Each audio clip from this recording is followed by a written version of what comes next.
Hello all. So I thought I'd do a video about this 2012 Toyota Corolla and what anybody can do to troubleshoot some basic things about if your AC system's not working good or it's not blowing very well. There's some basic things you could check to see why it's not doing that before you take it to a professional. And a few things that I'm going to be using is a cabin air filter, some R134A refrigerant, and a gauge that shows the refrigerant level and how good it is. And all these things are pretty cheap. They're not much. I'll put all the links in the description if you want to check them out.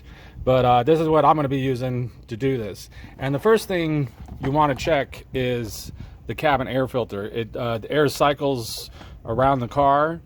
Just like in a home, you got a filter in a home AC system. So cars do too. And if it gets clogged up, the air doesn't cycle very well, and it doesn't blow out very cold air. And they're really easy to change out.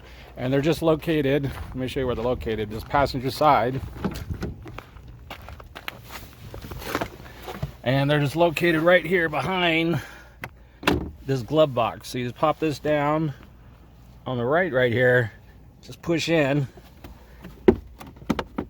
On the left too, a little bit. So I can do this with one hand. Yeah, okay, I got it. And it'll pop down. And if you look in here, right here is this is where the filter's at. This little lever right here just pops in, and it slides out over there. It comes down. You'll see an arrow. This is pointing up. So we want to insert the new one the same way. So I'm going to go and take this one out. And you can see that, hopefully you can see that, how dirty that is. So even though it's blowing out some cold air, it's not blowing out very good. So let me get this new one out of the box.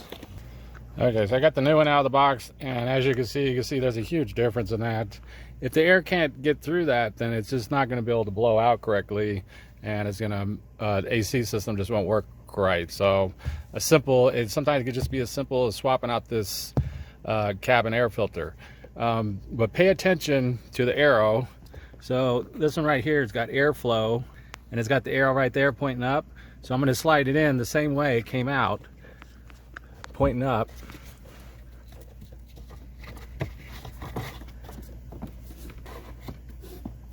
Alright, so that's in there.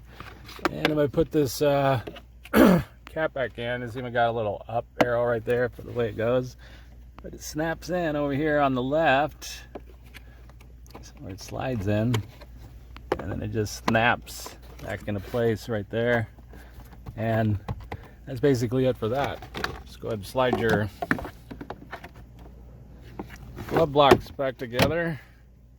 And that's changed out. So this by itself could be a big difference in how your air blows. So definitely do this first. All right, so the next step is we could check the refrigerant level. Now I did another video on this, so if you want a really detailed video, I did this. I didn't have one of these ones with a little gauge, but they're really cheap. It's like $7-8 on Amazon. So I went and got one because you don't ever want to overfill these, and so it is nice to have the little gauge. And I'll put the link in the description for that video if you want a detailed video. So basically I'm going to hook this can up to this. This is where it hooks up right here. So give me 1 minute and I'll be right back. All right, so I'm back, and so I got it hooked up. And like I said, if you need a really detailed video on how to hook this up, then I made another video and it'll be in the description. But basically it gets hooked up here, and don't pay attention until the car's running. It needs to be running, and the AC needs to be on high for at least a minute or two to get the right reading. So I'm gonna go inside and start the car. All right, so I'm inside the car. I'm gonna go and start it. And I'm going to go ahead and make sure this is all on max high here. So AC's on high. Okay, so now we're going to go check our gauge.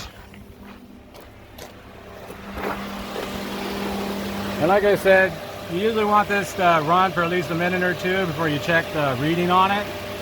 And as you can see, if it was low, it would be in the green. It's in the blue, that's what we want it. So we want it like right in the middle of the blue would be perfect. And if it gets up here, if you get up here, you start to overfill, you could damage the system, so you don't want to do that. But one of these little gauges like this can tell you how much Freon or refrigerant you have inside the system. And it's really easy to let in or add some more if you need to. And the type it uses is the R134A. And like I said, I'll put all the links inside the description. And so that's basically it. And two things you could check, really simple things that are quite common on these, why it's not blowing out cold air on these 2012 Toyota Corollas. And if you got any questions, ask me and I'll try to answer them down in the comments. But that's basically it.